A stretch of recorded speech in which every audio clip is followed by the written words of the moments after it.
James கன் இந்த creature கேமராஸ்க்காக ஏகப்பட்ட interviews கொடுத்துருந்தாரு. அதில் மிக முக்கியமாக கார்டியன்ஸ் ஆஃப் கேலக்ஸி 3க்கு அப்புறம் என்ன பிளான் பண்ணி வச்சிருந்தீங்க அப்படின்னு சொல்லி கேட்டதுக்கு மொத்தம் 3 ஸ்பின் ஆஃப் ஆக்சுவலாக ஜேம்ஸ் கன் பிளான் பண்ணி வச்சிருந்தாங்க. கார்டியன்ஸ் முடிஞ்சோடனே 3 ஸ்பின் ஆஃப் வர வேண்டியது. அதில் முக்கியமானது நீங்கள் இந்த கார்டியன்ஸ் 3லேயே பார்த்துருக்கலாம், லெஜெண்டரி ஸ்டார்லார்ட் வில் ரிட்டர்ன் சொல்லியிருப்பாங்க. அதுக்கேற்ற மாதிரி ஸ்டார்லார்டை பேஸ் பண்ண ஒரு சோலோ ஃபிலிம், ஸ்டார்லார்டுக்கு மட்டும் ஸ்டார்லார்ட் பூமியில் என்னென்ன பண்ணிட்டு இருந்தாருன்னு சொல்லி இந்த லெஜெண்டரி ஸ்டார்லார்ட்னு சொல்லப்படுற ஒரு தனி படம் வர வேண்டியது. அது கேன்சல் ஆகியிருக்கான்னு தெரியல. எனக்கு கேட்டிங்கன்னா கெவின் ஃபேகே இந்த ஜேம்ஸ் கன் போன அப்புறம் அவர் சம்மந்தப்பட்ட எல்லா ப்ராஜெக்ட்டையுமே கேன்சல் பண்ணியிருப்பார் போல.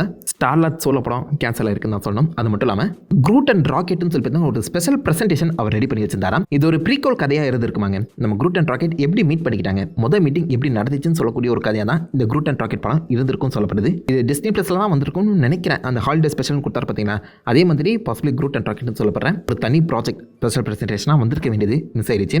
அதே மாதிரி இன்னொரு ஸ்பெஷல் ப்ரெசன்டேஷனாக த ரேவேஜஸ் அப்படின்னு சொல்லப்படுற ஒரு சீரிஸுமே பார்த்தீங்கன்னா அவர் பிளான் பண்ணி வச்சிருந்திருக்காரு. இந்த சீரிஸாக ஸ்பெஷல் ப்ரெசன்டேஷனாக படமான்னு தெரியல. பட் அந்த ரேவேஜஸ் கூட்டம் இந்த ஸ்பேஸில் என்ன மாதிரி சுற்றிட்டு இருக்காங்க, பைரேட்ஸாக அவங்க என்னென்ன சம்பவங்கள் செஞ்சுட்டு இருந்தாங்கன்னு சொல்லி அதை பேஸ் பண்ண ஒரு தனி படம். ஸோ மொத்தம் 3 படங்கள் கார்டியன்ஸ் ஆஃப் கேலக்ஸி 3க்கு அப்புறம் ஜேம்ஸ் கன் பிளான் பண்ணி வச்சிருந்திருக்காரு, இந்த யூனிவர்ஸை எக்ஸ்பேண்ட் பண்ணுற மாதிரி. பட் இந்த பக்கம் டிசியூவில் வந்த அந்த சமயத்தில் அது கேன்சல் ஆக்கப்பட்டுச்சா இல்லை ஹோல்டில் போட்டப்பட்டுச்சான்னு தெரியல. கெவின் ஃபேகே நினைச்சா மேபி ஜேம்ஸ் கன் கூட கலந்துரையாடி அந்த யூனிவர்ஸை இன்னும் பெட்டராக பில்ட் பண்ணலாம். பட் ஜேம்ஸ் கனும் பிஸியாக இருக்காரு, கெவின் ஃபேகும் பிஸியாக இருக்காரு. இந்த ப்ராஜெக்ட் வருமாங்கிறத நம்ம பொறுத்தது பார்த்தா தாங்க தெரியும். நீங்கள் இந்த 3 ப்ராஜெக்ட்டில் எது வந்தால் நல்லா இருக்கும்னு நினைக்கிறீங்க? என்னை பொறுத்த வரைக்கும் க்ரூட் அண்ட் ராக்கெட் கொடுத்தா சம ஹோல்சமாக இருக்கும்னு நினைக்கிறேன். வெயிட் பண்ணி பார்ப்போம் நடக்குதா இல்லையான்னு.